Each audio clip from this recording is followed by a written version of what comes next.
Buenas noches y bienvenidos a un video más de misterio y de crimen.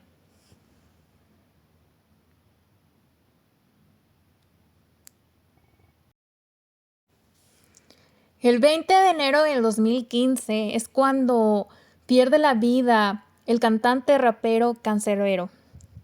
Fue encontrado muerto a las afueras del edificio Camino Real de la urbanización Andrés Bello en Maracay. Todo esto en Venezuela. Varias hipótesis de la prensa en ese momento suponían que Canserbero se había lanzado del 10º piso del edificio. En un principio hubo demasiadas especulaciones.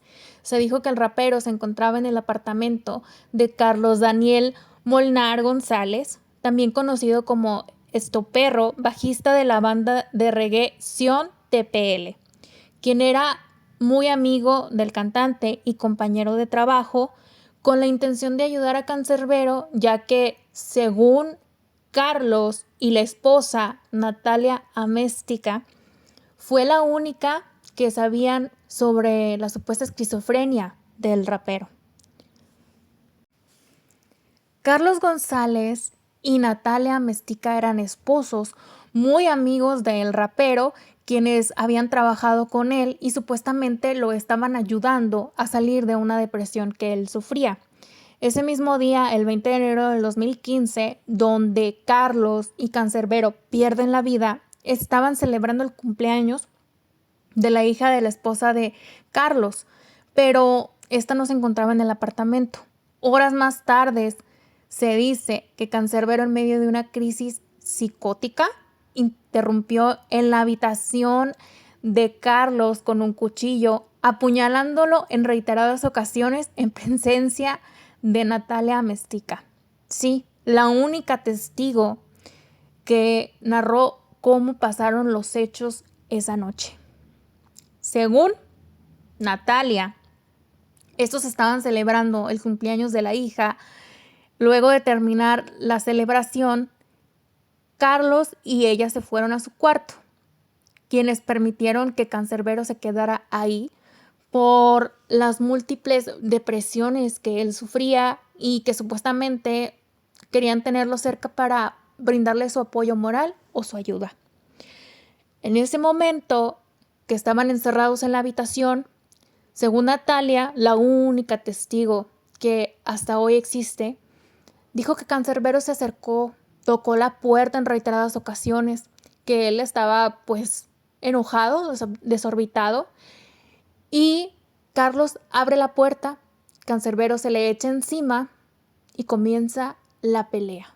La pelea de esa noche. Solamente Carlos voltea a ver a su esposa y le dice que permanezca en el cuarto.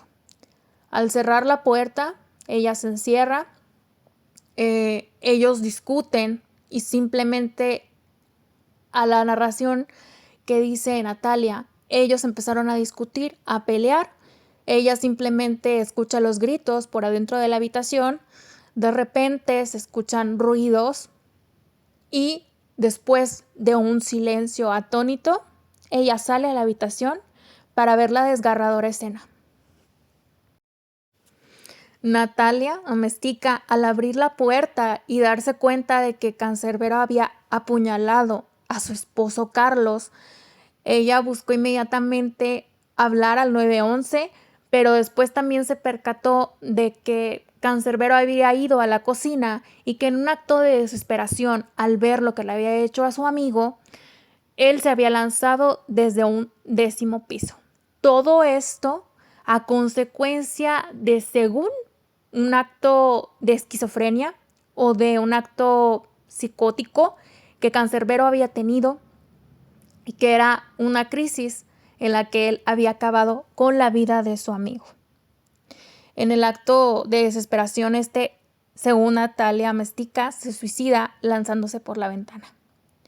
Después, en la mañana del día siguiente, el hermano de Natalia, Guillermo Orlando Améstica, también conocido como Nano, fue quien brindó esta versión a la prensa en horas de la mañana, dándose el caso por cerrado por parte de las autoridades del estado de Aragua. Pero todavía surgían muchas preguntas abiertas y muchas de las investigaciones que formaron parte de este caso no concordaban.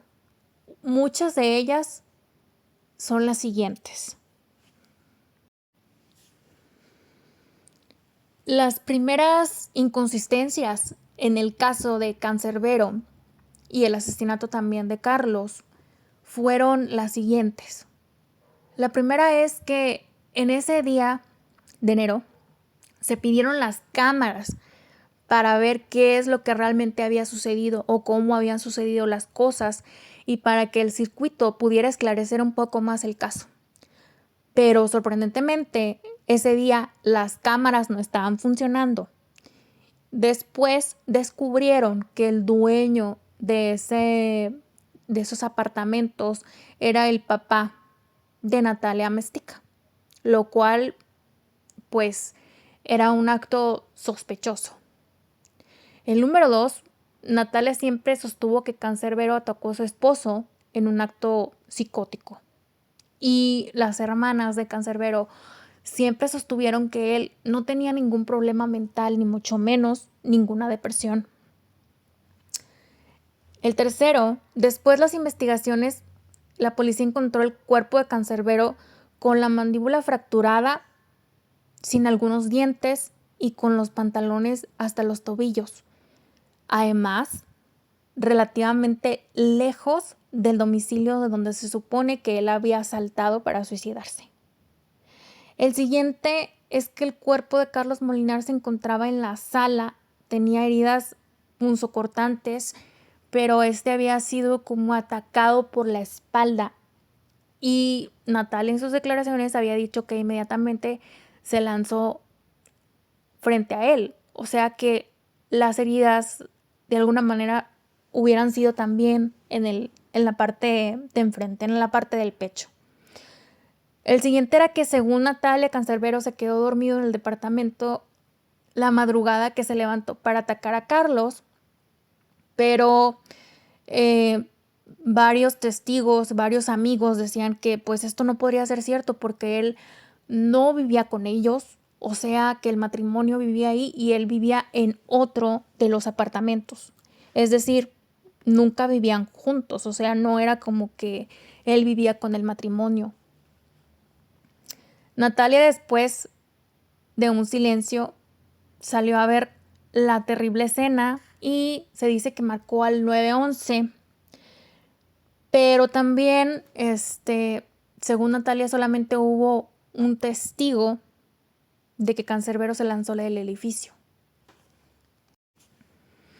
Después de las declaraciones de Natalia, del hermano de Natalia y de varias personas que fueron a relatar pues los hechos que habían sucedido y de toda la investigación, hubo unas inconsistencias que me gustaría enumerar en este momento. Y es que lo primero es que Natalia siempre sostuvo que Cancerbero atacó a su esposo en un acto psicótico. Esto fue desmentido por las hermanas de Cancerbero, las cuales siempre dijeron que él no padecía ninguna enfermedad mental, ni mucho menos esquizofrenia ni depresión. Después de las investigaciones, en el edificio se contaba con cámaras. Estas cámaras, pues, ese día de enero no estaban funcionando, lo cual, pues, se les hizo muy raro a los investigadores. Después de ahondar sobre el asunto, dieron con que el dueño de esos condominios, de esos edificios, era papá de Natalia Amezquita, lo cual, pues, era un punto sospechoso, ¿verdad? Otro de los puntos que no concordaban con toda esta horroridad de crimen era que Cancerbero tenía la mandíbula fracturada, sin algunos dientes y con los pantalones hasta los tobillos.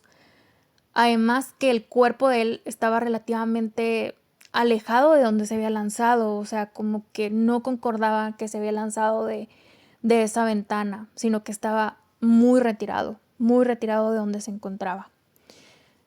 El cuerpo de Carlos fue encontrado en la sala, tenía heridas de armas punzocortantes, pero lo que más llamó la atención era que según Natalia, Cancerbero se había lanzado de frente contra él y Carlos presentaba las heridas en la parte de la espalda, cosa que pues era como muy ilógica. Tendría que tener alguna herida por lo menos en el pecho. Otra de las inconsistencias era que según Natalia, Cancerbero se quedaba en el departamento de ellos, ¿verdad? Cosa que fue desmentida por las hermanas también y algunos amigos de Cancerbero, puesto que él no vivía con ellos. Cancerbero tenía en ese mismo condominio, se podría decir, su departamento aparte. Otra inconsistencia en el caso de Cancerbero era que si él se había lanzado, ¿por qué estaba boca arriba? O sea, al lanzarse, el cuerpo se hubiera encontrado pues boca abajo. Eso era algo que no podían explicar o no daban crédito las autoridades y la prensa en sí. Varias teorías surgieron después de este fatídico hecho y comenzaron a rondar también por la cabeza de amigos y familiares. Algunos empezaron a especular que fue un crimen pasional y que Cancerbero y Natalia tenían un romance, pero tampoco se daba mucho crédito a esta teoría, ya que la gente también sabía pues que Cancerbero era muy amigo de Carlos como para hacer eso. Esta teoría sale a la luz debido a que encuentran el cuerpo de Cancerbero pues con el pantalón hasta los tobillos, y es que se empieza a especular que a lo mejor las cosas sucedieron de la siguiente manera, que Cancerbero y Natalia Mestica se encontraban en el departamento, que Carlos llega, los encuentra pues en una posición pues sexual, y es cuando se comete este crimen. Pero después de mucho tiempo las cosas salen a la luz y por fin, después de 8 años, salen a relucir declaraciones escalofriantes. Después de tantas inconsistencias y que las hermanas de Cancerbero no se cansaran de luchar junto con un activista que logró reabrir el caso en reiteradas ocasiones, a poco más de un mes de haber reabierto de nuevo el caso, después de todas las inconsistencias relacionadas dentro del Ministerio Público, se determinó que Cancerbero no se suicidó como tal, como afirmaba la primera versión en la que los hermanos Amestica pues siempre sostuvieron. Además que hay que tomar en cuenta que Natalia Amestica huyó a Chile inmediatamente después de que sucediera todo esto. Ella regresa a esclarecer como su versión, pero igual queda como tambaleándose, y algunos de las autoridades mencionaban que actuaban de forma rara ella y su hermano, como de una manera nerviosa e encubriendo de todo lo que decían. Por el contrario, encontraron que la muerte de Tyrone Cancerbero fue apuñalado antes de caer y recibió al menos un golpe con un objeto contundente que no corresponde con el lado en el que cayó el cuerpo. Todas estas inconsistencias relacionadas con científicos, con peritos en la materia, ya no había para dónde hacerse. Y la verdad es que este caso, después de 9 años, viene a traernos otra vez este escalofrío y a dejarnos con la boca abierta, porque en realidad la siguiente declaración es la que dio Natalia Amestica en frente de las autoridades y en frente de una cámara. Son las 1:30 de la mañana del día 19 de diciembre del 2023. Estoy haciendo este video para confesarme públicamente de mi responsabilidad con el doble homicidio de Carlos Molnar y Tyrone González Cancerbero. El problema empezó en Chile un mes antes, cuando en plena gira supe, después de haber hecho la organización y haber comprado los pasajes para irnos para allá, que no iba a recibir pago por parte de Carlos al respecto. Yo quería que me pagaran los pasajes que había comprado más un porcentaje por haber hecho la organización de dicha gira. También se dio que Tyron, en ese momento cancerbero, nos expresó de que no quería que lo manejáramos, que lo manejara yo como manager. Aún yo había hecho esa gira de Argentina y Chile y todos los demás trabajos de marketing que había trabajado para sus fechas. Eso me dolió mucho y quedé con mucho sufrimiento interno por el desprecio y que no fui considerada como manager ni como organizadora de esta gira. Se dio la oportunidad de que tenían que ir para mi casa esa noche a grabar unos videos para Panamá.